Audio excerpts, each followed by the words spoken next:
यहाँ पे एक लोकसभा चोरी की गई है.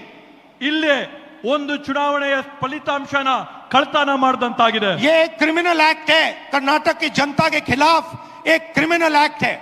ಇದು ಕರ್ನಾಟಕ ರಾಜ್ಯದ ಜನತೆಯ ವಿರುದ್ಧವಾಗಿ ಇದೊಂದು ದೊಡ್ಡ ಅಪರಾಧವಾಗಿ ನಿಂತಿದೆ. ಅಪರಾಧ ಮಾಡಿದ್ದಾರೆ ಇವತ್ತು ಕರ್ನಾಟಕದ और ವಿರುದ್ಧವಾಗಿ. कर्नाटका की सरकार को इस क्राइम का इन्वेस्टिगेशन करना चाहिए और एक्शन लिया जाना चाहिए.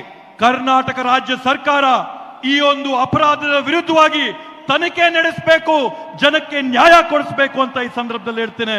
ये जो इलेक्शन कमीशन के ऑफिसर्स हैं जिन्होंने 1000, 10,000, 15,000 लोगों को, फेक लोगों को वोटर लिस्ट में डाला है, इनसे सवाल पूछना चाहिए. ಇವತ್ತು ಯಾವ ಚುನಾವಣಾ ಅಧಿಕಾರಿಗಳಿದ್ದಾರೆ, ಯಾರು ಸೇರ್ಕೊಂಡು 5,000, 10,000, 15,000 ಮತಗಳನ್ನ ಇವತ್ತು ಮತದಾರರ ಪಟ್ಟಿಗೆ ಸೇರಿಸಿದ್ದಾರೆ, ಅವರೆಲ್ಲರನ್ನೂ ಕೂಡ ಇವತ್ತು ಪ್ರಶ್ನೆ ಮಾಡಬೇಕಾಗಿದೆ. और महादेवापुरा की सच्चाई निकालनी चाहिए. ಮತ್ತೆ ಮಹದೇವಪುರ ಚುನಾವಣೆಯಲ್ಲಿ ನಡೆದಂತ ವಾಸ್ತವಾಂಶನ ಹೊರಗೆ ತೆಗಿಬೇಕಾಗಿದೆ.